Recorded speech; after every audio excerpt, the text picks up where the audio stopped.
परमेश्वर की प्रेजेंस में आपका स्वागत है सबका। पहले जोर से तारीफ करो खुदाबंद की हुजूरी के लिए। जोर से हालेलुया बोलते, जोर से तारीफ करो परमेश्वर की। हालेलुया। आज नया टॉपिक है जिसका शीर्षक, जिसका टाइटल है द फैमिली ऑल्टर्स, यानी पारिवारिक वेदियां। बाइबल में लिखा, परमेश्वर ने कहा, मैं तुम्हें सब हथियार देता हूं ताकि तुम बुरे दिनों का सामना कर सको, सब कुछ पूरा करके तुम स्थिर रह सको। अब आपने ये बात ध्यान से समझनी है। परमेश्वर ने मुझे हथियार दिए बुरे दिनों का सामना करने के लिए। इसका मतलब सब दिन एक जैसे नहीं। और बाइबल कहती, परमेश्वर ने कहा तुम सब कुछ पूरा करके स्थिर रह सको। एक बात याद रखो, मैं ये आपको बार बार इसलिए कह रहा हूं क्योंकि ये आज की नीड और आज की डिमांड है। आप जानते हैं हर वक्त शैतान आपके मन में आपके साथ लड़ता है, हर वक्त वो फाइट करता है, हर वक्त। और उसकी लड़ाई झूठ से शुरू होती और वो हर वक्त लाइज के साथ, झूठ के साथ आपके दिमाग में आता है। शैतान डेस्टिनीज डिस्ट्रॉयर है। वो डेस्टिनीज को, कि परमेश्वर ने एक बंदे को चुना, एक बहन को चुना किसी खास, किसी बड़े कार्य के लिए, और शैतान का काम है उस डेस्टिनी को डिस्ट्रॉय करना, उस बड़े काम को डिस्ट्रॉय करना या उसे पोस्टपोन करना। आप जानते हैं जिस काम के लिए परमेश्वर ने आपको चुना, आप उसे पोस्टपोन कर सकते हो। उसे 10 साल, 6 साल, 4 साल, फिर वही काम परमेश्वर आपको करने के लिए बोलेगा 5 साल बाद, जो आपने छोड़ दिया। कारण परमेश्वर नहीं, कारण हम लोग, कारण इंसान की, आप लगा लो कि शॉर्टनेस, उसकी कमियां, उसके पाप, उसके गलत डिसीजंस। अब्राहम की लाइफ के ऊपर एक प्रॉब्लम थी कि वो जल्दी बेबी नहीं ले सका, और सेम प्रॉब्लम इसहाक की लाइफ में थी। आज जिस बारे में मैं बात कर रहा हूं, अगर आप इस विषय को समझ गए और आपने उस विषय के लिए अग्रेसिव प्रार्थनाएं पवित्र टाइम में जाके की, आप विक्टिम नहीं होंगे। आप जानते हैं अच्छे लोग विक्टिम हो जाते हैं कि एक अच्छा बंदा सड़क पे जा रहा है और उसका एक्सीडेंट हो गया, वो बड़ा अच्छा आदमी था। अच्छे लोग विक्टिम बन जाते हैं अगर वो एक्स्ट्रा केयरफुल नहीं है तो। दाऊद की अगर हम बात करें तो बाइबल कहती है दाऊद एक ऐसा व्यक्ति था जो परमेश्वर के दिल को भा गया था, और परमेश्वर ने उससे कहा था कि मैं तेरी गद्दी को वंशों तक बना के रखूंगा। और अगर आप ध्यान से बाइबल को पढ़ें तो उसकी एक कमी आपको नजर आती, और वो थी औरत। वो औरत उसकी कमी थी। वो बेतशेबा के पाप में पड़ा, वो उसकी कमी थी। परमेश्वर ने उसको माफ कर दिया, लेकिन एक चीज याद रखो, आपका पाप, आपका व्यभिचार परमेश्वर माफ कर सकता है, लेकिन उसके कॉन्सिक्वेंसेस, उसके असर वो कभी माफ नहीं करता।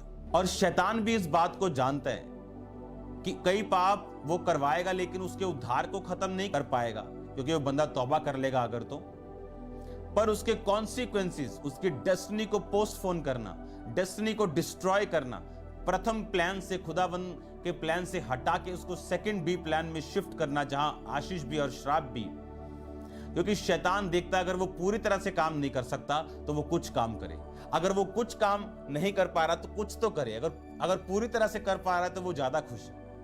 आज आपको समझना है, अगर आप देखें दाऊद की जिंदगी को, तो बाइबल कहती है कि दाऊद की लाइफ में औरत एक प्रॉब्लम थी। आप जानते जब दाऊद बूढ़ा हो गया, और बाइबल कहती है उसका शरीर गर्म नहीं रहता था, उसके जो नौकर थे, उसके जो पर्सनल लोग थे, उनको भी ये चीज मालूम थी। देखो, उन्होंने दाऊद को दवाई लाके नहीं दी कि भाई साहब ये पैरासीटामोल खा लो, ये तुलसी की चाय पी लो। उन्होंने दाऊद को लड़की लाके दी। बाइबल कहती वो लड़की कुंवारी थी और देखने में सुंदर थी, और जब वो दाऊद के पास गई और दाऊद ने उसके साथ कुछ गलत नहीं किया, तो उनको मालूम हुआ कि नहीं, दाऊद तो सचमुच में बीमार है। मतलब एक ऐसी कमी दाऊद की लाइफ में थी। और बाइबल कहती वो सेम ऑल्टर, वो सेम वेदी को सुलेमान ने तंग किया, और सुलेमान उसी पाप में गिरा। अगर आप देखें, दाऊद औरत के पाप में गिरा तो सुलेमान भी औरत के पाप में गिरा।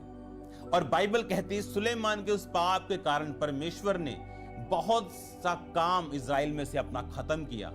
और आप देखते हैं परमेश्वर ने फिर वैसे कार्य उनके बच्चों और उनके पोतों की जिंदगी में नहीं किए जो दाऊद और उनकी जिंदगी में किए, सुलेमान की जिंदगी में किए। अगर आप फैमिली वेदी को ना समझे, अगर आप ये नहीं समझे कि कुछ चीजें आपकी फैमिली ऑल्टर से हैं, कुछ चीजें आपकी वेदियों से हैं, कुछ चीजें अगर आप आत्मिक चीजों को नहीं समझे तो विक्टिम बनने में फिर देर नहीं लगती। अगर आज मैं आपको उससे पहले वर्ड पढ़ने के लिए प्रेरित करता हूं, हम न्यायों की पुस्तक 6 की 1 बाब से शुरू करेंगे। तब इजराइलियों ने यहोवा की दृष्टि में बुरा किया, इसलिए यहोवा ने उन्हें मिधानियों के वश में 7 वर्ष तक रखा। मिधानी इजराइलियों पर प्रबल हो गए और मिधानियों के डर के मारे इजराइलियों ने पहाड़ों के गहरे खड्डों, गुफाओं और किलों में अपने निवास बना लिए। जब जब इजराइली बीज बोते तब तब मिधानी और अमालेकी और पूर्वी लोग उनके विरुद्ध चढ़ाई करके अज्जा तक छावनी डाल डालकर भूमि की उपज नष्ट कर डालते थे और इजराइलियों के लिए ना तो भोजन वस्तु, ना भेड़ बकरी और ना गाय बैल और ना गधा छोड़ते थे, क्योंकि वे अपने पशुओं और डेरों को लिए हुए चढ़ाई करते और टिड्डियों के दल के समान बहुत आते थे। उनके ऊंट भी अनगिनत होते थे, वे देश को उजाड़ने के लिए उसमें आया करते थे। मिधानियों के कारण इजराइल बड़ी दुर्दशा में पड़ गया। तब इजराइलियों ने यहोवा की दुहाई दी। तब इजराइलियों ने मिधानियों के कारण यहोवा की दुहाई दी और यहोवा ने इजराइलियों के पास एक नबी भेजा। उसने कहा, इजराइल का परमेश्वर यहोवा यूं कहता है, मैं तुमको मिस्र में से ले आया और दास्तव के घर से निकाल ले आया, और मैं तुमको मिस्रियों के हाथ से, वरन जितने तुम पर अंधेर करते थे उन सबों के हाथ से छुड़ाया। उनको तुम्हारे सामने से बरबस निकालकर तुम्हें देश दे दिया। और मैंने तुमसे कहा, मैं तुम्हारा परमेश्वर यहोवा हूँ। एमोरी लोग जिनके देश में तुम रहते हो, उनके देवताओं का भय ना मानना, परंतु तुमने मेरा कहना नहीं माना। यहोवा का दूत आकर उस बांज वृक्ष के तले बैठ गया, और ओपरा के एबीएजर योहाश का था। उसका पुत्र गिदोन एक दाख रस के कुंड में गेहूं इसलिए झाड़ रहा था कि मिधानियों से छिपा रखे। उसको यहोवा के दूत ने दर्शन देकर कहा, हे शूरवीर सूरमा, यहोवा तेरे संग है। 25 आयत को पढ़ना चाहूंगा। फिर उसी रात को यहोवा ने गिदोन से कहा, अपने पिता का जवान बैल अर्थात दूसरा 7 वर्ष का बैल ले, और बाल की जो वेदी तेरे पिता की है उसे गिरा दे, और जो अशेरा देवी उसके पास है उसे काट डाल। उस दृढ़ स्थान की चोटी की ठहराई हुई रीति से अपने परमेश्वर यहोवा की वेदी बना। तब उस दूसरे बैल को ले और अशेरा की लकड़ी जो तू काट डालेगा जलाकर होम बलि चढ़ा। तब गिदोन ने अपने संग दासों को लेकर यहोवा के वचन के अनुसार किया, परंतु अपने पिता के घराने और नगर के लोगों के डर के मारे वो काम दिन को ना कर सका, इसलिए रात में किया। नगर के लोग सवेरे उठ के क्या देखते हैं कि बाल की वेदी गिरी पड़ी है, उसके पास अशेरा कटी पड़ी है, दूसरा बैल बनाई हुई वेदी पर चढ़ाया गया है। ये एक प्योर डेमोन्स्ट्रेशन है जो आपने पढ़ा। अगर आप अपनी लाइफ में न्यायों 6 बाब पूरा पढ़ लें, आपको सक्सेसफुल होने से कोई रोक नहीं सकता। आपको क्या लगता है बाइबल पुराना नियम हमें आज क्यों दिया गया? अगर हमें पुराने नियम की जरूरत ना होती तो होली स्पिरिट अलाउ ना करता कि हम इसे पढ़ें, हमारे पास सिर्फ नया नियम होता। चेलों के पास नया नियम नहीं था, वो पुराने नियम से परमेश्वर के बारे में प्रचार करते थे। जीसस क्राइस्ट के बारे में जितना जिक्र पुराने नियम में, नए नियम में भी इतना नहीं। ऑलमोस्ट हर पुस्तक में यीशु मसीह का जिक्र है पुराने नियम में, अगर आप ध्यान से पढ़ें तो। अगर आप इसको पढ़ें तो बाइबल कहती इजराइलियों ने यहोवा की दृष्टि में बुरा किया और यहोवा ने उन्हें मिधानियों के वश में कर दिया। और जब दुहाई दी तो उस परमेश्वर का दास नबी आके बोलता है कि तुमने यहोवा की बात को नहीं माना। परमेश्वर ने तुम्हें मिस्र से निकाला, पुरानी जिंदगी से निकाला, बीमारियों से निकाला, पाप से निकाला, लेकिन तुम जब उन देशों में आए तो परमेश्वर ने कहा इन लोगों के साथ दोस्ती मत करना, इनके देवताओं का भय ना मानना। परंतु तुमने ऐसा नहीं किया, तुमने वही देवताओं का भय माना, वही मूर्तियां स्थापित की। अब यहोवा तुम्हारे खिलाफ है। अगर आप ध्यान से बाइबल पढ़ो तो परमेश्वर ने फिर गिदोन को चुना कि तू जाके उस काम को करेगा जो काम मैं तुझसे कहूंगा। जा अपने पिता की खड़ी हुई मूर्ति को गिरा डाल, उस शेरा को काट डाल। अब परमेश्वर ने ऐसा क्यों कहा? क्योंकि परमेश्वर ये जानता था कि मिद्यानियों के साथ लड़के गिदोन कभी फतह नहीं प्राप्त कर सकता जब तक ये अपनी फैमिली की वेदियों को गिराता नहीं। अगर आपकी माता को यूट्रस में प्रॉब्लम है तो उसकी बेटी आज से प्रार्थना करना शुरू करेगी कि मेरे यूट्रस में कभी रसौली ना हो, कभी प्रॉब्लम ना हो। अगर आपके फादर को कैंसर है और आप बिल्कुल स्वस्थ हैं, इसका मतलब यह नहीं कि आपको प्रार्थना की जरूरत नहीं। वो डॉक्टर कहते हैं आपके फादर को शुगर, अच्छा आपको भी शुगर, अगर मैं तो मीठा नहीं खाता हूं, मैं तो बड़ी एक्सरसाइज भी करता हूं, लेकिन आपकी फैमिली में है ना, तो आप में आ गई। क्या हो गया फैमिली में?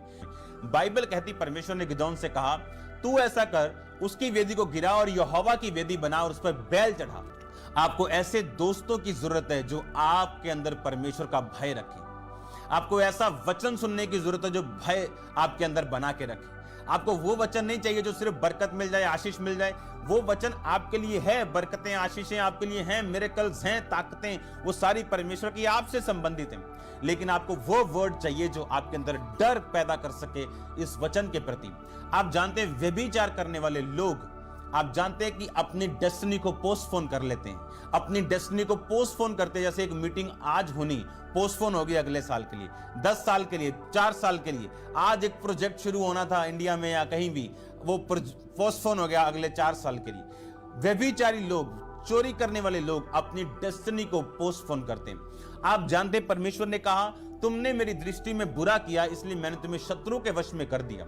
अब गिदोन को परमेश्वर ने चुना। परमेश्वर ने कहा, गिदोन, मिद्यानियों को मारने से पहले तुझे काम करना पड़ेगा और अपनी फैमिली ऑल्टर्स को तुम्हें खत्म करना पड़ेगा। फैमिली, उसने ऑल्टर नहीं बनाया, उसने वो वेदी नहीं बनाई, लेकिन उसको उस वेदी के खिलाफ लड़ना था। अब मैं जानता हूं आप में कोई प्रॉब्लम नहीं, लेकिन आपको यह समझना है कि कौन सी प्रॉब्लम कहां से आ रही है। अगर आपकी फैमिली में डाइवोर्स है और आप मैरिज करने वाले हो, तो मेरे भाई कमर कस लो इस प्रार्थना के लिए। कमर कस लो रात को आधा घंटा गैर भाषा बोल के और फिर तोड़ने के लिए कि डाइवोर्स के सब चीजें, सब दुष्ट आत्माएं, सब बंधन मैं उसे तोड़ता हूं। आपकी जितनी मर्जी बनती क्यों ना हो अपनी वाइफ से, आपको कंटिन्यू प्रेयर करनी, क्योंकि ये आपकी वेदी से आ रहा है, ये आपकी फैमिली से आ रहा है। आपकी फैमिली में गरीबी चलती आ रही है, आपके दादा ने प्रॉब्लम सही, आपके फादर ने सही, और ये आप पे आ रही है। और अगर आप सीधे ना हुए, शैतान आपको पाप में फंसाएगा, किसी चीज में फंसाएगा और आपको वहीं लेके जाएगा जहां आपके बाप दादा थे, उसी गरीबी के श्राप में। और जब तक आप उन वेदियों को ढाएंगे नहीं, कैसे ढानी है वेदी? प्रार्थना में। कैसे ढानी? फायर प्रेयर में। और अगर आप परमेश्वर की वेदी साथ नहीं बनाएंगे जो गिदोन ने किया और उस पर बैल चढ़ाया, यानी अपनी प्रार्थनाएं, अपने बीज, अपने सैक्रिफाइस, अपनी सेवा, अपना आप उस पर नहीं देंगे, आप अपनी फैमिली ऑल्टर से कभी फ्री नहीं हो सकते। आपको सबसे अधिक खींचने वाली जो चीज है वो आपकी फैमिली अल्टर है। क्रिश्चियनिटी में, चाहे आप मसीह में आ चुके हो, चाहे आपने नया जन्म ले लिया, पवित्र आत्मा पा लिया, लेकिन अभी भी फैमिली अल्टर्स के खिलाफ आपको प्रार्थनाएं करनी। आप देखो कई लेडीज, कई बहनें, उनमें कोई प्रॉब्लम नहीं, लेकिन divorce, second divorce, third divorce, अगर आप उनसे मिलोगे, नथिंग, कोई प्रॉब्लम नहीं। ऐसी औरतें जिनका डाइवोर्स नहीं हुआ, उनसे कई बार वो 10 गुना अच्छी निकलेंगी। पर फैमिली अल्टर, वेदियां, वो वंशिक श्राप, वो शैतान की वेदियां, आपको उन्हें गिराना पड़ेगा प्रार्थना में। और अगर आप आराम से बैठे, अपने आप को बेचारी समझ के, अपने आप को बेचारा समझ के, या सर्कमस्टेंसेस के ऊपर, वातावरण के ऊपर जो परिस्थितियां हैं, आप अगर उन पे दोष दे रहे हो, अगर ये अच्छी होती, उस टाइम अगर ये हो जाता, मैं फॉरेन में होता, अगर ये अच्छा होता, मेरा अच्छा रिश्ता होने वाला था, अगर ऐसा ना, ये सब बातें झूठी।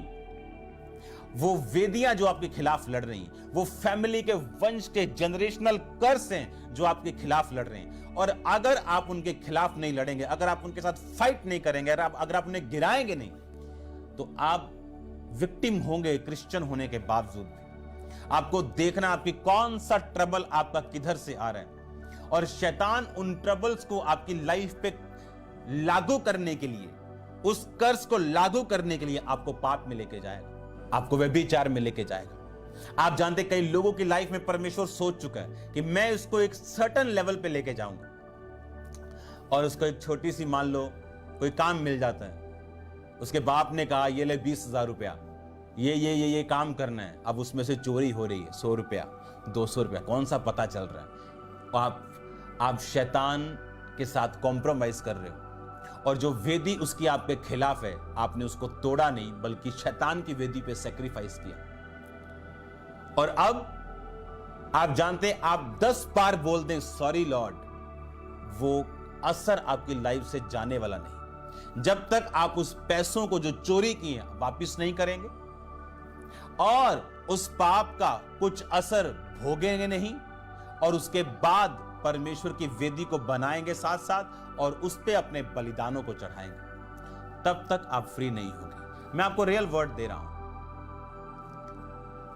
अगर कोई चोर है तो वो सॉरी बोल के छूट नहीं सकता जब तक उन पैसों को वापस ना करे।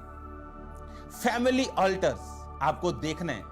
अगर आपके बाप का मैरिज के बाहर संबंध रहा है, आपके दादा का, आपकी दादी का, आपके नाना का या नानी का रहा है, आपको प्रार्थनाओं में रहना है। अगर ये आपके वंश में चलता आ रहा है, आपको प्रेयर्स की जरूरत है। इमेजिन करो वही स्पिरिट आपके साथ फाइट करेगी, वो आपकी फैमिली लाइन में, और आपको मालूम होना चाहिए अगर वो व्यभिचार है, आपकी संगति कैसी होनी चाहिए। तो लिखा शरीर के काम तो प्रकट हैं, ये गलातियों का वचन है 5 उसकी मैं 16 से पढ़ता हूं। पर मैं तुमसे कहता हूं आत्मा के अनुसार चलो तो शरीर की लालसा किसी रीति से पूरी ना करोगे, क्योंकि शरीर आत्मा के विरोध में, आत्मा शरीर के विरोध में लालसा करता है। ये दोनों एक दूसरे के विरोधी हैं कि जो तुम करना चाहते हो वो ना कर पाओ।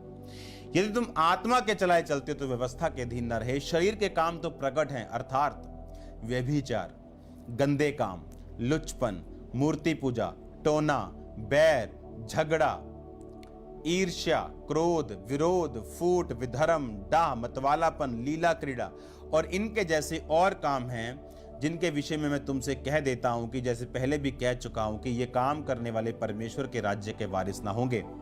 पर आत्मा का फल प्रेम, आनंद, शांति, धीरज, कृपा, भलाई, विश्वास, नम्रता, संयम, और ऐसे कामों के विरोध में कोई व्यवस्था नहीं। अब मैं आपको खुल के समझाता हूं कि ये काम है क्या। व्यभिचार, यूनानी मतलब पोर्निया, अनैतिक लैंगिक व्यवहार या समागम, अश्लील तस्वीर, चल चरित्र, पुस्तकें को पढ़ना, देखना, मनन करना, इन पे ध्यान लगाना। गंदे काम जो दूसरा था, यूनानी का मतलब आकाशर्सिया, इसका मतलब लैंगिक पाप, बुरे कार्य, पापाचार और मन के विचार और इच्छाएं, कुंवारे लड़के लड़कियों में, या गलत सेल्फ सेक्स करने की आदत, गंदी पिक्चर्स देखने की आदत, गंदी इमेजिनेशन की आदत। लुचपन तीसरा, यूनानी का मतलब अर्सिलेगिया, अर्थात कामुकता, काम वासना और अपनी इच्छा की पूर्ति के लिए निर्लज हो जाना। बंदे का बंदे के साथ गलत काम करना, औरत का औरत के साथ, चीजों के साथ, लिखा इसको लुचपन बोलते हैं। मूर्ति पूजा, भूतों, व्यक्तियों, खुदी हुई मूर्तों की पूजा करना, किसी व्यक्ति या चीज में आस्था रखना, किसी व्यक्ति वचन को वचन से बराबर या ऊंचा स्थान देना। टोना, जादू, कला जादू, पिशाचों की पूजा करना। बैर, प्रचंड पूर्ण अभिप्राय, कार्य अत्यधिक अरुचि या शत्रुता। झगड़ा, कलह, अपने आप को दूसरों से श्रेष्ठ ठहराना, दूसरों की सफलता से जलन रखना। क्रोध, विस्फोटक गुस्सा रखना, मारना, हथियारों को ले जाना, मार कुटाई करना। स्वार्थपूर्ण अभिलाषा, सत्ता या प्रभाव की खोज में रहना। स्वार्थपूर्ण अभिलाषा, यूनानी का मतलब एरिथिया, यानी सत्ता या प्रभाव की खोज में रहना। फूट डालना, मतभेद पैदा करने वाली चीजें पैदा करना जो वचन के अनुसार नहीं। विधर्म, कलीसिया में स्वार्थी लोगों के दलों का गुटों में विभाजन करना, जिससे कलीसिया की एकता नष्ट होना, उसे विधर्म कहते हैं। यह भी शरीर का काम है। आप जानते बहुत से लोग बहुत से पाप कर रहे हैं अपनी लाइफ में, उन्हें यह नहीं पता कि मेरी लाइफ में सफलता क्यों नहीं, पर आज हो जाएगा। डाह, चिढ़ते और कुड़ते हुए एक व्यक्ति से नाराज होना और उसकी वो चीज को चाहना जिसे आप चाहते हैं। मतवालापन, मानसिक और शारीरिक नियंत्रण को मादक पदार्थों के द्वारा क्षति पहुंचाना और बिगाड़ना। लीला क्रीड़ा, अत्यधिक खाना पिलाना, रंगलरियां मनाना, प्रीति भोज खाना खाना, वहां पे शराब पीना, बियर पीना, वहां पे वाइन पीना, नशीले पदार्थ खाना और यौन क्रीड़ा यानी सेक्स करना, इसे लीला क्रीड़ा बोलते हैं। इसको दोबारा सुनना, कानों में से धुआं निकलेगा आपके, जो मैंने बोला है। लीला क्रीड़ा शुरू करता हूं मैं नीचे से फिर, क्योंकि आपने जो वर्ड पढ़ा गलातियों 5 उसकी 16 से कि व्यभिचार, गंदे काम, मूर्ति पूजा, टोना, बैर, झगड़ा, ईर्ष्या, क्रोध, विरोध, फूट, विधर्म, डाह, मतवालापन, लीला क्रीड़ा, इन सबको दोबारा पढ़ेंगे। लीला क्रीड़ा नीचे से शुरू करता हूं। अत्यधिक खाना पिलाना, रंग ललियां मनाना, प्रीति भोज खाना पीना जिसमें शराब हो, जिसमें वाइन हो, जिसमें बियर्स हो, जिसमें नशीले पदार्थ हो और यौन क्रीड़ा यानी सेक्स की बातें हो और सेक्स हो। मतवालापन, मानसिक और शारीरिक नियंत्रण को मादक पदार्थों के द्वारा क्षति पहुंचाना। डाह, चिढ़ते और कुड़ते हुए एक व्यक्ति से नाराज होना जिसके पास वो चीज है जो आप चाहते हो उसको लेना। विधर्म, कलीसिया में स्वार्थी लोगों का एक गुट जो विभाजन चाहता हो जिससे कलीसिया की एकता नष्ट हो। फूट डालना, मतभेद पैदा करने वाली चीजों को करना, बातों को करना जो वचन के अनुसार नहीं। स्वार्थपूर्ण अभिलाषा, यूनानी का मतलब एरिथिया, सत्ता और प्रभाव की खोज में रहना। क्रोध, विस्फोटक गुस्सा जो मार कुटाई करना, लोगों को मारना कूटना। ईर्ष्या, एक दूसरे की सफलता से जलन रखना। झगड़ा, एक दूसरे से अपने आप को श्रेष्ठ ठहराना, कलह करना। बैर, किसी को नापसंद करना। प्रचंड रूप में शत्रुता करना, किसी के खिलाफ बोलना, अपनी जेलसी को प्रकट करना, किसी को अपने प्रचार में क्रिटिसाइज करना, जो कि रॉन्गली क्रिटिसिज्म है। एक राइटली चीजें हैं कुछ जो सुधार करने के लिए जरूरी, कुछ बैर से पैदा होती और मोस्टली बैर से पैदा होती। टोना, जादू, कला जादू, पिशाचों की पूजा करना, मूर्ति पूजा, भूतों, व्यक्तियों, खुदी हुई किसी भी मूर्ति की पूजा करना, किसी भी व्यक्ति को वचन के बराबर या उससे ऊंचा स्थान देना, यह भी मूर्ति पूजा के बराबर। सुनो, परमेश्वर प्रथम स्थान के ऊपर, यह हमेशा ध्यान रखना। कोई दुनिया का मैन ऑफ गॉड परमेश्वर के स्थान पे नहीं, या ना उसके वचन के बराबर है। हमेशा प्रथम स्थान परमेश्वर को दो और अपने स्पिरिचुअल बाप से भी प्यार करो। हालेलुया। लुचपन, अपनी कामुकता, अपनी काम इच्छा, काम वासना और उसकी इच्छा की पूर्ति के लिए बेशर्म हो जाना। गंदे काम, लैंगिक पाप, बुरे काम, पापाचार और मन की इच्छाएं और विचार। व्यभिचार, अनैतिक लैंगिक व्यवहार जो आपकी शादी के बाहर हो, अगर आप कुंवारे हैं तो भी हो।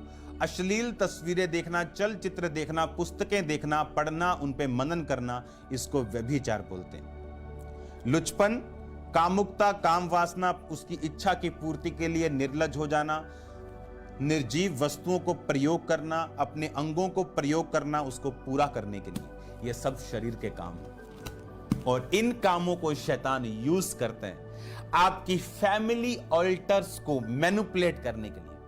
अगर आपकी फैमिली में गरीबी है, अगर आपकी फैमिली में कर्ज है कि वो आपकी मां बाप के साथ नहीं रह सकी, सेम थिंग अब आपके साथ वो शैतान करना चाहता है, पर वो कर नहीं पाएगा। क्यों? क्योंकि उसको बहाना चाहिए, उसको अवसर चाहिए, उसको दरवाजा चाहिए, और वो अवसर क्या है? व्यभिचार। मन में व्यभिचार, इच्छाओं में, कामुकता में रहना, वासना में रहना, गंदे विचार, अश्लील पिक्चरें दिमाग में, फोटो में, फोन में, इमेजिनेशन में। हाँ, चोरी, डाह करना, जेलसी करना, पाप करना, झूठ बोलना, चोरी करना। कहता है ये चीजें शैतान को परोसा हुआ खाना देंगी और वो खाएगा और ताकतवर होगा और आपकी लाइफ में फैमिली अल्टर्स को आपके ना चाहते हुए इस्टेब्लिश कर देगा। मैंने सेवा में लोगों को आते हुए देखा, फैमिली गरीब, बाप कर्जे में, दादा कर्जे में, लाइफ टाइम कुछ नहीं बना, प्रभु ने सेवा के लिए चुना, बरकत मिलनी शुरू हो गई, कर्जे खत्म शुरू हो गए। अब क्या जी? अब लड़कियों के साथ सो रहे हैं और फिर से वही पहुंच गए, उससे भी बुरी हालत में। आप जानते हैं, भटका हुआ मसीही एक वेश्या से बुरा है। वेश्या सुधर सकती, उसको आप जीसस क्राइस्ट का वचन बोलेगी मैं इस गंदे काम से तो फ्री होना चाहती हूं, मुझे पता ही नहीं क्या करना है, वो बच जाएगी, चोर बच जाएगा, पापी बच जाएगा। बॉलीवुड के सबसे ज्यादा पापी आज खुदावंत का प्रचार कर रहे हैं, बच गए। लेकिन भटका हुआ मसीह, ये बाइबल कहती तुम नमक हो, पृथ्वी के नमक हो।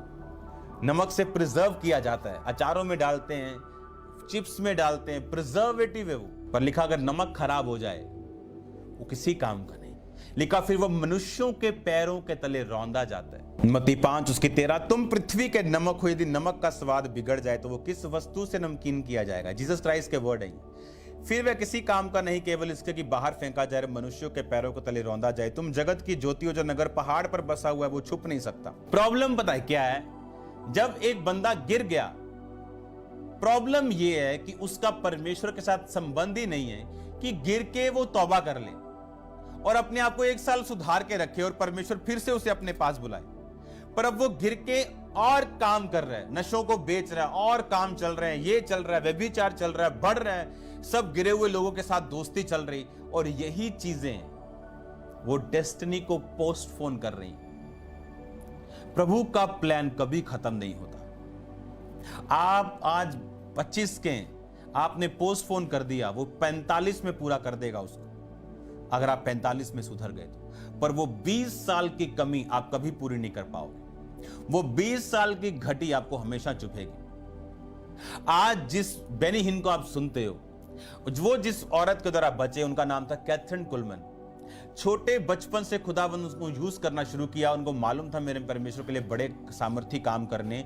अगर आप उनकी पुस्तक को पढ़ो तो उसमें लिखा गया कि उनकी लाइफ में जो लंगड़े चले, अंधे उन्हें देखा, वो उनकी जिंदगी के आखिरी सालों में था सिर्फ। क्योंकि अपनी जवानी में उन्होंने एक ऐसे प्रीचर से शादी की जिसकी जो परमेश्वर नहीं चाहता था। पर उन्होंने अपने मन को समझा के खुदाबंद को बोला वो भी तो प्रीचर है, मैं तो प्रचार करती हूँ, वो भी प्रीचर है, मैं उसके साथ शादी करूंगी तो वो भी प्रचारक है, मैं भी प्रचारक हूँ। शादी हो गई, कैथरीन ने प्रीच किया, रूहें बची, थोड़ी बची, थोड़ा काम हो रहा था, अच्छी आशीष, थोड़ी आशीष कभी नहीं आई, कभी आ गई। पर उसको मालूम था this is not a perfect will of God, ये परफेक्ट विल नहीं है खुदाबंद की। और जब डाइवोर्स हुआ सालों बाद, खुदाबंद ने उसके बाद उसे यूज करना शुरू किया। वो बड़ा धीरजवंत है, वो बड़ा काम करता है आराम से, वो आपके साथ है। आपको ये समझना है, फैमिली अल्टर्स लिखा, अगर नमक खराब हो गया, अगर एक विश्वासी खराब हो गया, उसकी हालत बहुत बुरी होगी। अब अगर मुझे पता है कि फैमिली अल्टर्स पीछा कर रहे हैं, क्यों ना उनके लिए प्रेयर की जाए, क्यों ना उनके लिए उनको तोड़ा जाए फायर प्रेयर में। मैंने कहा मत इंतजार करो कि आपकी माता को यूट्रस प्रॉब्लम है, आपको जब होगी आप तब प्रेयर करेंगी। आपको आज प्रेयर करनी, मत इंतजार करो उस गरीबी को जब फाइट करेगी मैं तब प्रेयर करूंगा। मत इंतजार करो उस बीमारी का जो आपके बाप दादाओं को थी, आप पे आएगी तो आप प्रेयर करेंगे। आपको बड़ा अलर्ट होना, स्पिरिट में वेरी अलर्ट। आपके आसपास क्या स्पिरिचुअल माहौल चल रहा है, क्या चल रहा है आपकी फैमिली में। आपको मान लो परमेश्वर ने चुन लिया, आपकी फैमिली में आपको चुन लिया, आपको आपके द्वारा वो आपकी फैमिली को सेव करना चाहता है। सोचो, इमेजिन करो, अगर 2004 में जब मैं परमेश्वर में आया और 7 में मैं खामरा में मैंने सेवा को स्पिरिचुअली इसको स्टार्ट किया और 8 में फिजिकली स्टार्ट किया, तो अगर आप इमेजिन करो उस टाइम अगर मैं व्यभिचार में चला जाता, किसी लड़की के साथ सोता, गलत काम करता, पैसों का गलत यूज करता, आज मेरे फादर बैप्टाइज ना होते, मेरी मदर बैप्टाइज ना होती, पूरी फैमिली को मैंने बैप्टाइज किया। क्यों? एक बंदा परमेश्वर चुनता है एक परिवार से, और शैतान का टारगेट भी वही बंदा है। उसको वो विरोध के जरिए खत्म करने की कोशिश करेगा। अगर वो विरोध के जरिए दब गया, फिनिश हो गया। अगर व्यभिचार के जरिए दब गया, फिनिश हो गया। अब शैतान को पता है कि ये लिंक है, ये एक पॉइंट है, ये एक जरिया, ये एक दरवाजा है, इसको खत्म करो, मैं सक्सेसफुल हूं। अब वो बंदा जो फैमिली से निकला था, व्यभिचार में फंस गया। अब सोचो क्या होगा, अब सोचो क्या होगा, अब सोचो शैतान कितना गेम खेलेगा और पूरी फैमिली को डिस्ट्रॉय कर देगा। और लोग बोलेंगे देखो ये मसीह है। वो मसीह नहीं है, वो मसीही था। क्रिश्चियन नहीं है, वो क्रॉस डाला हुआ है तो, नाम अगर सैमसंग है तो वो था, है नहीं, था। आज हो सकता है अगर वो तौबा करे। परमेश्वर ने कहा अपने पिता की इस मूर्ति को गिराना पड़ेगा, तुम्हें वेदियों के साथ फाइट करनी पड़ेगी और मेरी वेदी साथ बनानी पड़ेगी, उस पे बलिदान चढ़ाने पड़ेंगे। अगर आप सीरियस क्रिश्चियन हैं, आपके बीज वेदियों पे होंगे, आपकी प्रार्थनाएं होंगी, और वो बीज नहीं जो आप आराम से निकाल सके, ऐसा बीज जो आपको हिलाए। हमने ऐसी चैरिटी की है जो हिलाए, और परमेश्वर हेवन खोलता है आपके लिए। बाइबल कहती है इजरायली लड़ रहे थे एक राजा के साथ और राजा ने अपने उस बेटे को जो उसके आगे राजा बनने वाला था आग में होम बलि कर दिया और इजरायलियों पर प्रकोप हुआ। उसने चढ़ाया अपने देवते को क्योंकि उसके देवते ने उस खून की बलि के कारण इजरायलियों पर प्रकोप किया और परमेश्वर इसलिए उस प्रकोप को उसने सफल होने दिया कि इजरायली मंद बुद्धि थे। उन्हें मालूम था कि वो वेदी पे भेंट चढ़ा रहा है और इजरायली बिना भेंट के लड़ रहे थे। सारी उम्र प्रार्थना करोगे लेकिन गरीबी से नहीं छूटेंगे जब तक उस वेदी पे अपने बीजों को नहीं चढ़ाएंगे। इमेजिन करो, परमेश्वर ने बरकत दी, सालों की प्रार्थना के बाद एक गरीब फैमिली से कोई चुना, क्या उसकी फर्स्ट तनख्वाह परमेश्वर को नहीं जानी चाहिए? पर वो भूल चुका है। उसको परमेश्वर ने कहीं भेजा कि तू मेरे काम को सपोर्ट करेगा, तू मेरी सेवकाइयों को सपोर्ट करेगा, पर आज वो टिकटॉक पे है। हां, कभी 3 महीने बाद टाइट भेजता है। सोचो आगे क्या होगा। उसने कहा तुम थोड़े में वफादार नहीं, तुम्हें ज्यादा कौन देगा। उन्हें शर्म नहीं वो जो कर रहे हैं, शर्म आनी चाहिए उन्हें। टिकटॉक पे पूरे गानों के साथ क्रिश्चियन लोग भड़क रहे हैं, आपको शर्म आनी चाहिए। आप इन कामों के लिए नहीं बनाए गए। हर प्लेटफॉर्म को यूज करो मसीहत के लिए, वो कार्य करो जो परमेश्वर को पसंद हो। और ये कार्य आप लाख क्रिश्चियन हो, बिशप के बेटे हो या किसी बड़े खुदावंद के दास के बेटे हो, अगर ये कार्य होंगे तो कोई शैतान को रोकेगा नहीं। शैतान कहता मुझे सूरों के झुंड में जाने दे प्रभु, मैं अथाह गड्ढे में नहीं जाने देता। यीशु मसीह ने कहा चला जा। क्यों? क्योंकि सूअर चराना वचन के खिलाफ था। जहां वचन की खिलाफत होगी शैतान को वहां जाने का अधिकार, और परमेश्वर कहेंगे जा। आपका वो व्यभिचार, वो कार्य, वो पाप आपकी फैमिली की वेदी की चीजों को आप पे लेके आ रहा है। और अगर आपके पाप में नहीं है तो आपको फैमिली की वेदियों के खिलाफ प्रार्थना करनी। खुदावंद की वेदी जो गिर चुकी थी उसे बनाओ। एलिया ने बनाई, वो जानता था बिना वेदी बनाए मैं आग नहीं उतार सकता। आपको ये बात समझनी है। लिखा हर एक जन आग से नमकीन किया जाएगा, आग से नमकीन किया जाएगा। वो विरोध, वो कलह, वो दिक्कत, वो कलेश आपको नमकीन करते हैं। जितने आप नमक में हो, जितने नमकीन हो, उतने स्ट्रांग हो। आपको